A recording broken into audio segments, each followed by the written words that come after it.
So first of all thank you so much వచ్చినందుకు. And first మనం చాలామంది ఎక్కువగా అడల్ట్స్ ప్రోటీన్ పౌడర్ యూజ్ చేస్తూ ఉంటారు, సిక్స్ ప్యాక్ చేయడానికి కానీ, లేకపోతే కండలు పెంచడానికి కానీ, షేప్ కానీ, ఇలా చేయొచ్చు అంటారు. అసలు బయట దొరికే ప్రోటీన్ పౌడర్ సేఫేనా? చూడండి, ప్రోటీన్ అనేది ఒక మ్యాక్రో న్యూట్రియంట్, అంటే మనకి బాడీకి అవసరమైనది. One of the along with carbohydrates and fats. మన 30% of the bodies energy requirement protein నుంచి వస్తుంది. బట్ తెలుసుకోవాల్సిన విషయం ఏంటంటే మనకి బాడీకి యాక్చువల్లీ ప్రోటీన్ ఎంత కావాలి నార్మల్గా. సో ఆ క్యాల్కులేషన్ ఎలా ఉంటుందంటే 1 gram per KG of body weight.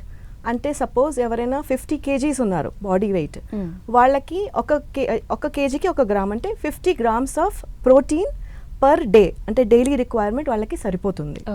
So అది నార్మల్ రిక్వైర్మెంట్. అలాగని అథ్లీట్స్ ఎవరైతే ఉంటారో, అథ్లెటిక్స్లో ఉన్న వాళ్ళు, హై జంప్, రన్నింగ్లు అవన్నీ చేసేవాళ్ళు, వాళ్ళకి మేబీ ఒక 1.5 grams to 1.8 grams per body weight వాళ్ళకి నార్మల్. బట్ ఇప్పుడు ఏమవుతోందంటే కండలు పెంచాలని, బాడీలు పెంచాలని అలా ప్రోటీన్లు తాగుతూనే ఉంటారు. ప్రీ వర్కౌట్ అని, పోస్ట్ వర్కౌట్ అని, మళ్ళీ ఈవినింగ్ స్నాక్ అని. అది ఎందుకు అవుతోందంటే first of all lack of knowledge వల్ల, ఎంత తాగాలో ఎంత తినాలో తెలియక. సెకండ్ ఏంటంటే మార్కెటింగ్ టెక్నిక్స్ ఎలా ఉన్నాయంటే ప్రోటీన్ తాగండి అని చెప్తున్నారు, బట్ ఎంత తాగాలి, ఎలా తాగాలి అనేది ఆ నాలెడ్జ్ లేక పాపం జనాలది కూడా అంత తప్పులేదు, తెలియక అలా చేస్తున్నారు. సో ఇలాంటి క్యాల్కులేషన్ పెట్టుకుంటే మనకి సరిపోతుంది. If you are 70 kgs, I think 70 grams of protein per day daily requirement మీకు సరిపోతుంది అనమాట. అండ్ మేడం మీరు